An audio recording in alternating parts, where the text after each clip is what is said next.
Hello everyone, this is Fantasy-esque and welcome to Season 2 of Vampyre Clan in ClanGen.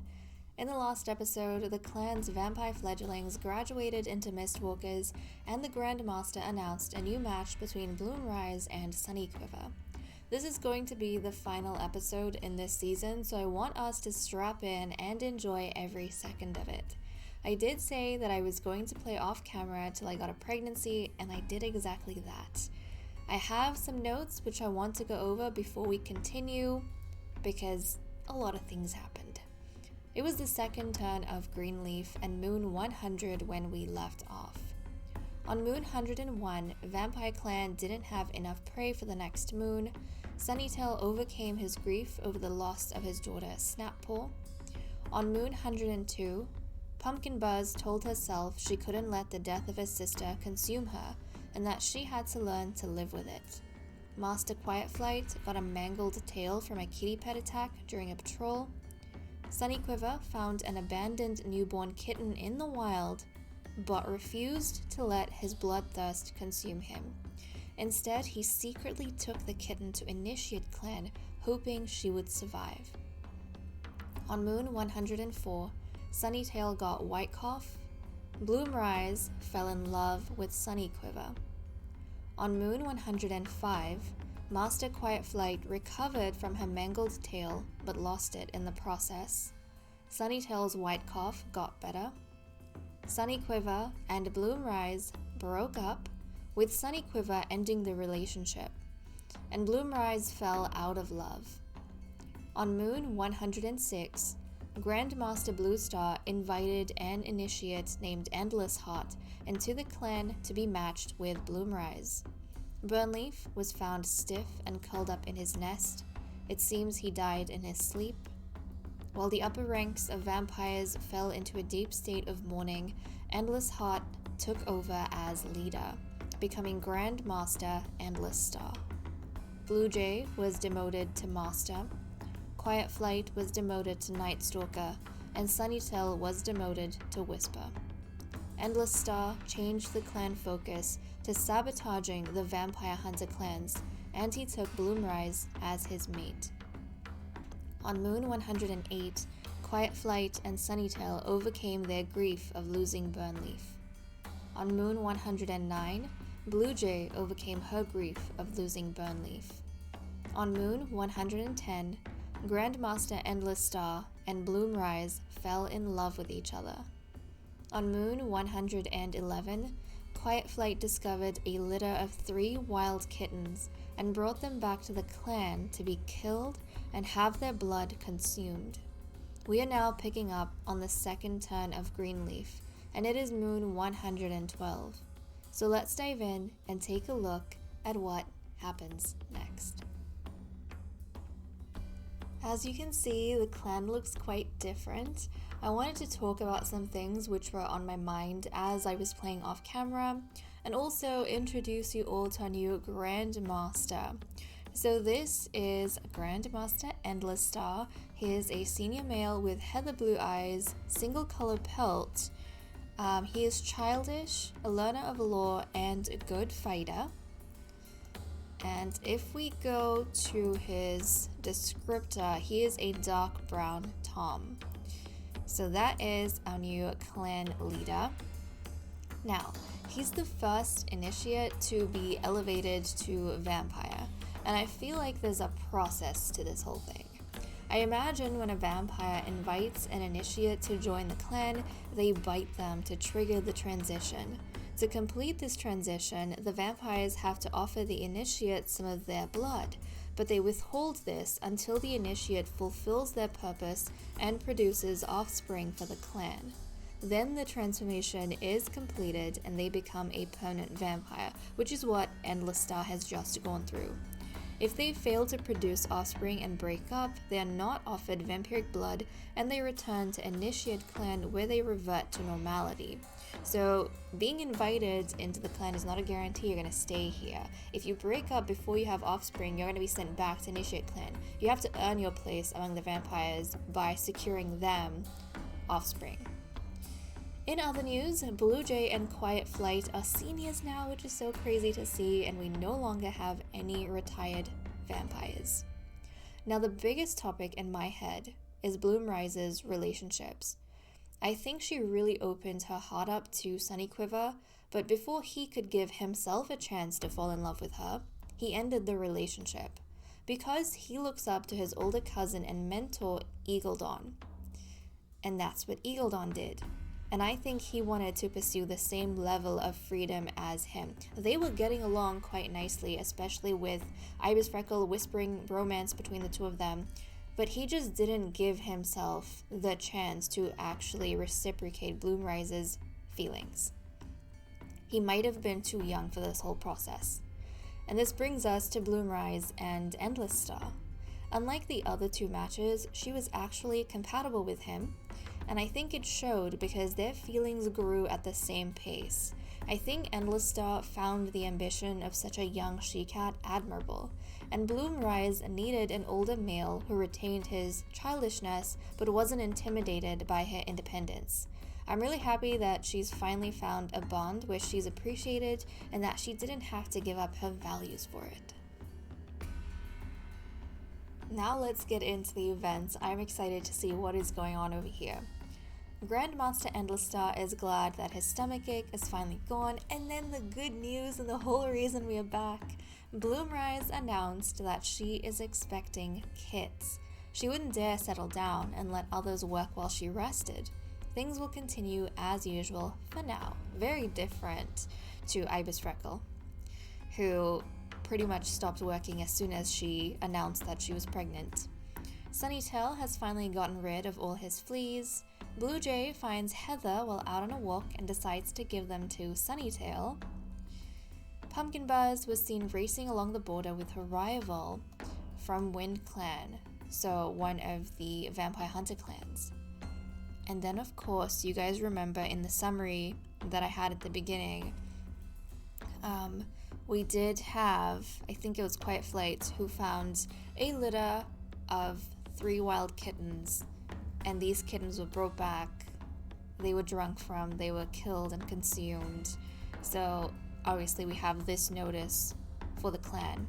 So much grief and death has taken its toll on the cats of Vampyre Clan. Blue Jay is particularly shaken by it, and I think what this means is that the experience for the vampires is so intense that they can't help but be deeply affected by all the blood they've drunk. This is not them being heartbroken, this is them being drunk on kitten blood, essentially. Now, one other incident that happened off camera was when I think Sunnyquiver, he actually went out on a solo patrol and he discovered a single kitten that had somehow survived, a newborn kitten. And he actually fought against his bloodthirst, and he stopped himself from bringing that kitten back, from killing and consuming that kitten, because when he looked at that kitten without other vampires talking over him and, looking over his shoulder, he couldn't help but think of his sister Snappaw, who had died very young. And so what he did was he secretly, without letting any of the other vampires know, he sent that kitten, or he took that kitten to Initiate Clan, where he was hoping that she would kind of be able to survive on her own. And so far, I think that kitten is alive, and I'll show you guys. Where is that? Has that kitten died? No. That kitten has made it to adulthood. Guys. So this cat over here, Ridge Shatter, I might change the name. Ridge Rush? Ridge Rock. Ridge Moth. I think we'll do Ridge Moth. But this cat over here was a newborn kitten when she was found by where is he? Sunnyquiver. She was a newborn kitten when she was found, and I'm noticing that all our initiates are gray. They all have gray pelts. But yeah, she was a newborn kitten, and instead of killing her, which is what every other vampire would have done, he looked at her and he remembered his sister. So he actually secretly took her to Initiate Clan, and he has not seen her since then. He has not come into contact with her, obviously because he doesn't want the other vampires knowing what he did. But Ridgemoth has managed to survive into adulthood. So that is pretty amazing. Pretty amazing. And I think that was actually such a unexpectedly humane thing, sweet thing of Sunny Quiver to do in memory of his sister. Because I don't know if even Pumpkin Buzz would have done that, but Sunny Quiver did. Okay, let's go to the Medicine Cat Den and see what's happening on this front. Grandmaster Endless Star was given mallow as treatment for stomachache, and then he recovered from that. Sunnytail was given plantain as treatment for fleas, and then he recovered from that. Ibis Freckle was given daisy as treatment for weak leg. Quiet Flight gathered catmint, dandelion, elder leaves, and betony this moon. And now we're going to look at the relationships. Blue Jay thinks Grandmaster Endless Star is very polite. Blue Jay overhears Pumpkin Buzz saying something kind about her. Quiet Flight and Fawn Nest giggle over something silly. Quiet Flight wants to explore the whole territory with Eagle Dawn. I'm gonna have to get used to some of the titles because, you know, the changes are quite sudden, and I've been used to saying things a certain way. Like, I was supposed to say Master Blue Jay, but obviously I'm not used to that. Okay, Grandmaster Endless Star overhears Sunnytail humming a comforting tune. Grandmaster Endless Star finds out something small about Sunny Quiver that Sunny Quiver had lied about before. Oh. Actually, I kind of like the idea that because Endless Star is from Initiate Clan, and he saw that kitten being brought to Initiate Clan, now as clan leader, he is calling Sunny Quiver out on that, but not in public. It's almost as though he's telling Sunny Quiver that he's aware of what he's done, and he's aware that he has acted against the vampire code. And Sunny Quiver, he's essentially been caught out in his lie, but Endless Star is going to keep this secret for him. However, I can imagine Sunny Quiver feeling threatened by this. Sunnytail trusts Bloomrise with a very important task. Sunnytail was scolded for something that Eagle Dawn gets praised for. Ibis Freckle doesn't think there's ever a dull moment with Fawn Nest. Ibis Freckle is wowed by how bravely Sunny Quiver fought the other day. When Fawn Nest and Blue Jay realize they've been grooming their pelts the same way, they laugh about it. Fawn Nest, Bloomrise, and Ibis Freckle had a nice talk while eating. Fawn Nest wants to be closer to Sunny Quiver. Fawn Nest tells Sunnytail romantic stories of old. Okay. I mean, these two have had in the past some interactions, like on camera when we've been playing throughout the season, but nothing's ever actually happened between the two of them. So it's kind of interesting that they are not having any sort of exchange, or like Fawn Nest is no longer having an exchange with Bloomrise, obviously, because Bloomrise has moved on and is happy, but he is now kind of having a moment with Sunnytail. And I think in the past couple of episodes we've kind of seen Sunnytail sometimes, because he's not getting any sort of reciprocation from his very cold-hearted mate Ibis Freckle, he's reaching out to Fawn Nest for that sort of warmth. Bloomrise spent the day arguing with Pumpkin Buzz about whether she stole something from Bloomrise. Bloomrise stayed up all night thinking of ways to impress Sunny Quiver. Bloomrise. I mean, she is no longer in love with him, but I could kind of see how maybe a part of her still has some lingering feelings for Sunny Quiver, because that relationship failed. And it didn't fail because they weren't a good match necessarily. I mean, they were incompatible technically, but their match didn't fail because of that.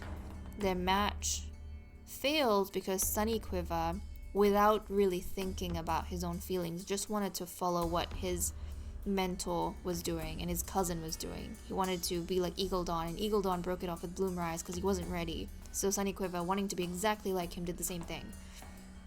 And even though Bloomrise has now found a more balanced, mature relationship and she's happy in that, I think there's still a small part of her, because Sunny Quiver was a first love, that wants to show him that, you know, I was worthy of your love if only you had tried. When Eagle Dawn tells Endless Star about a goal he has, Endless Star snickers at it. Bloomrise was complimented by another clan during the recent gathering, but Pumpkin Buzz wasn't. And then Pumpkin Buzz gets a bunch of clanmates up for morning stretches, and Sunny Quiver includes Endless Star in a conversation that Endless Star struggled to join. And that is all we have for events.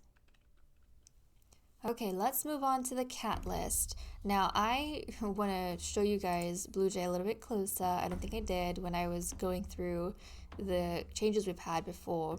But look at Blue Jay. Blue Jay, no longer Blue Star. Like I said, they were going through a period of grief. Like literally almost the entirety of our political class, or, you know, the upper levels of vampires, the upper ranking vampires, they were all going through immense grief, and they were just completely out of it, and Endless Star kind of swooped in and he took charge.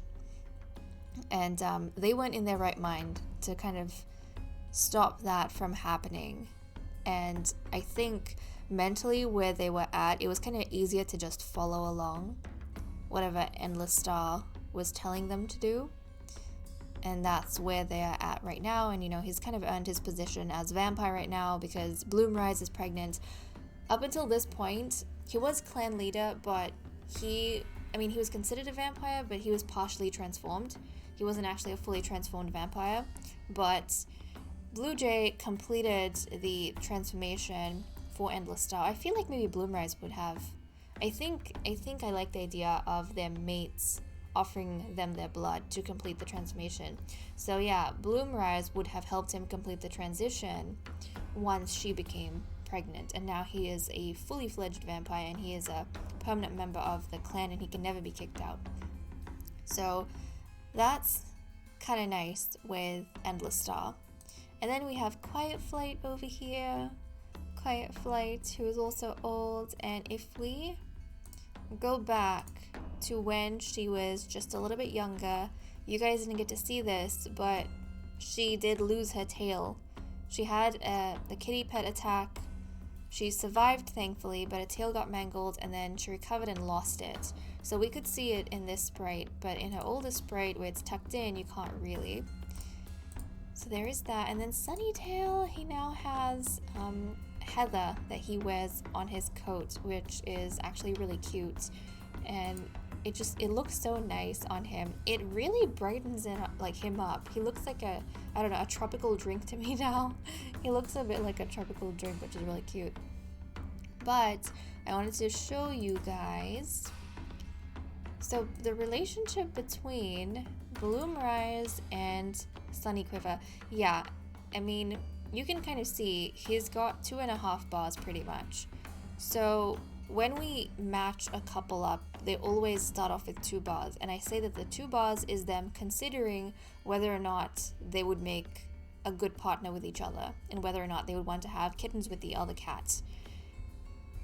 Obviously, if it falls below 2, that's a clear indication that they do not see each other as kind of a good match to have kittens with, which is what happened with Bloomrise and with,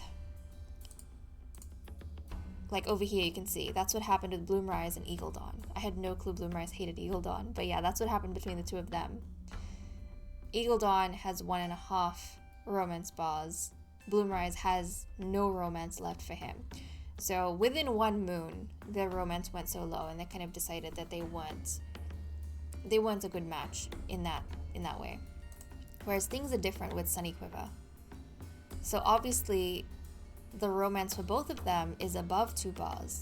So, like I said, they could have had something great.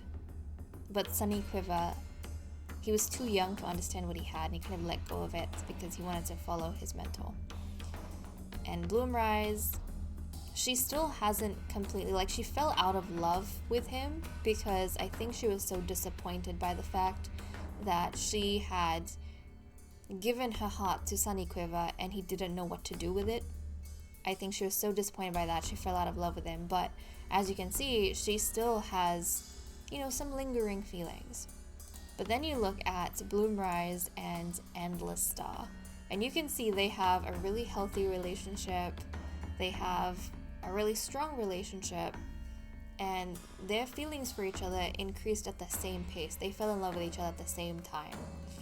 So this is definitely where Bloomrise belongs, I think, with Endless Star, which is very nice. But okay, let's see what everyone's doing for the day.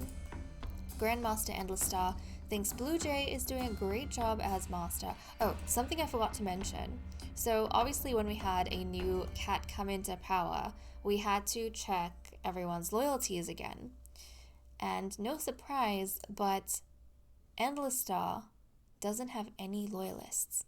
Why? Because he came into the clan as a transforming vampire, and he took advantage, in a way, of all of the upper ranking cats being emotionally out of it, and he took over. Yes, he took responsibility in a way, but the way in which he did it was a little bit childish because he used their grief against them and kind of climbed his way really quickly to the top and started pulling the strings. So these cats, they don't like the idea of someone who has never lived with them, who has never grown up alongside them, is not even one of their bloodlines, has kind of just come in from the outside and is now parading as their leader. And also, regardless of how divided they were over Blue Jay's policies, I think they have lived in peace for so long that the idea of sabotaging the vampire hunter clans is a little bit nerve-wracking for these cats. Like, what kind of future is that going to present to them? They don't necessarily want to find out. So obviously they're not going to be too fond of Endless Star. If he had come in and kind of worked his way up the ranks, with time he might have had loyalists. But the way this has happened, it's been too sudden, and these cats, they don't necessarily agree with him. Okay, Master Blue Jay doesn't want to go on dawn patrol. Quiet Flight flicks her tail stub in annoyance. Sunnytail saw a pair of two legs near camp today. Ibis Freckle is wondering if kitty pet life is really so bad. Fawn Nest sticks his tongue out at a mouse that escaped his pounce. Bloomrise tries to put on a brave face for her clanmates. Eagle Dawn saw a kitty pet rolling around a two-leg garden. Pumpkin Buzz almost got lost near some two-leg nests. Sunnyquiver is exhausted after a patrol. Also, guys, I am just thinking about this, but I'm kind of liking the idea that the reason why Bloomrise hates Eagle Dawn is because she blames him for the way that Sunnyquiver acted, and she blames him for Sunnyquiver breaking up with her because he was trying to emulate Eagle Dawn. And she feels like he wasn't the best role model for that thing at that point in time. And he didn't give the right words of advice to Sunnyquiver. He didn't try and encourage Sunnyquiver to pursue his own happiness. He kind of let Sunnyquiver follow in his bad footsteps. So I think, yeah, that makes sense for this particular story, to be honest. And that is all we have for the cat list. And now let's go on to patrols. So the clan has actually been thriving under Grandmaster Endless Star. We actually have 210.8 prey and we only need 29, so we have been doing very, very well. We're going to send out Quiet Flight, our Nightstalker, first off, so let's see what she gets up to. Oh no. While searching for some specific herbs, Quiet Flight is startled by weird sounds and whispers on the wind. Proceed. Sure that it is a sign from Star Clan, Quiet Flight follows the faint wailing. Instead, she finds a queen who lost her life in a harsh kidding, their newborn kids clinging to a body that will never move again. Quiet Flight instantly wraps herself around the kits and starts thinking about what she'll need to do to move them to camp. Okay, how many kits did she bring in this time? This is the second. She literally found kittens in the Lost Moon. And they killed and consumed the kittens in the Lost Moon. And now she found another litter of kittens. This is like 3 litters of kittens that we have found in this very short season 2. In season 1, which was like 50 episodes, I think this incident only happened once. But in our 25 episode season, we've had this happen 3 times.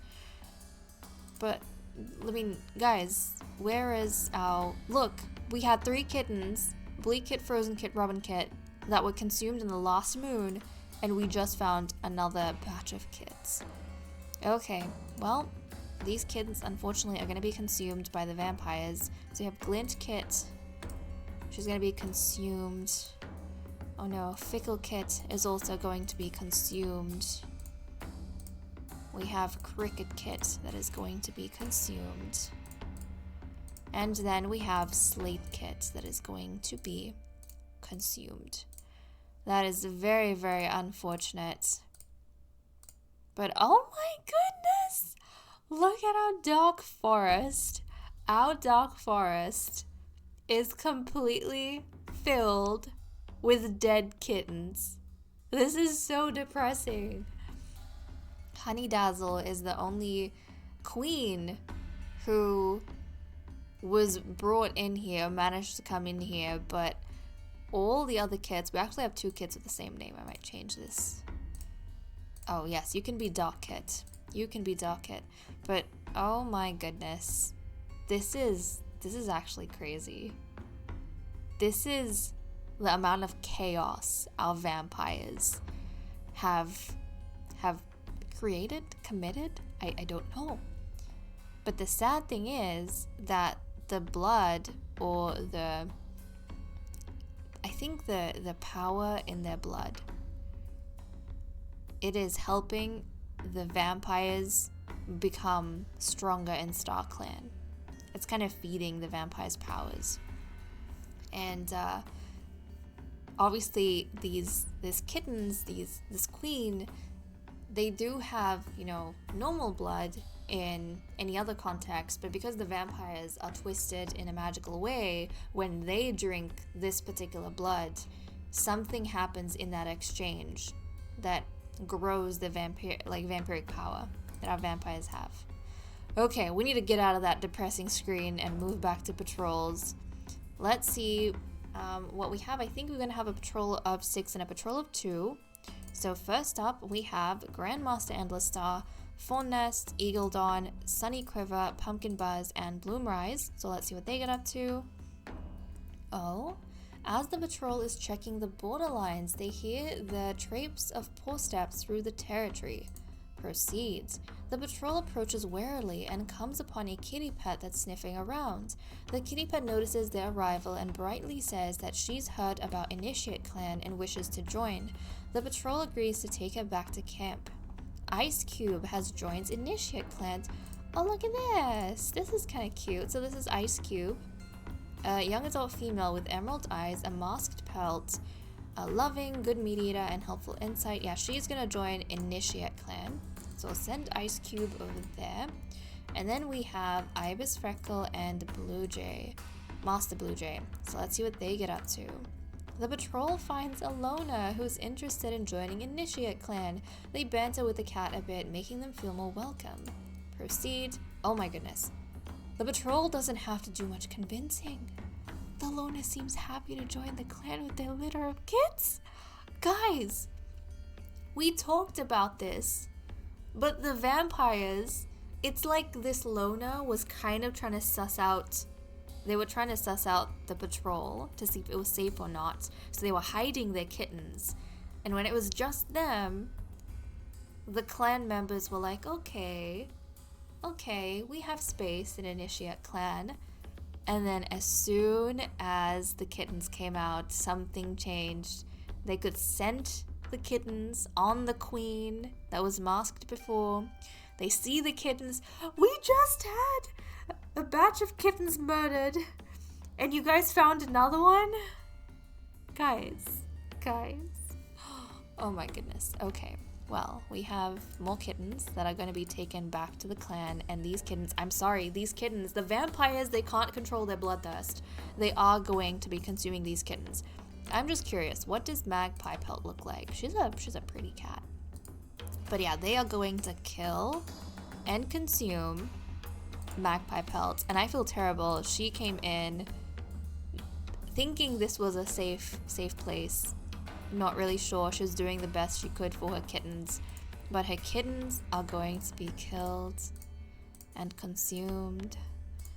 Oh my goodness. Snap Kit? We had a Snap Kit, a Snap Paw that died. I feel like this is gonna be hard for Sunny Quiver to watch, because this is exactly the kind of thing that he refused to do. Like, he was out on a single patrol and he found kittens, and he didn't want to. He didn't want to take them out. He didn't want to do that. And because of him, that one kitten, Ridge Moth, she has grown up into a young adult just because of his kindness, when he could have given in. And it must have been very tough for him to not give in to his nature, to fight against the thing inside him, the monster inside him that wanted to eat her and drink her blood. So, I mean, that is his secret, which obviously the clan leader knows and no one else does. But my goodness, that was something. And that brings us to the end of the season. I hope you guys enjoyed this slightly faster story we went through, and that seeing our vampires again gave you some measure of peace about their futures, or maybe concern given the number of kittens they've killed. But it was definitely a roller coaster ride. Did you guys have a favorite cat in the series? I think at this point mine would have to be Bloomrise, Eagle Dawn, and Sunny Quiver. The arc they've had, the things they've had to live through, and some of the choices they've made has really endeared them to me. I don't know what I have in the cards next for ClanGen.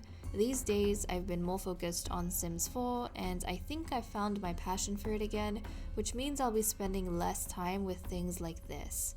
But I did want to move their story ahead a little bit and maybe leave it a little open-ended, like our Royal Clan series.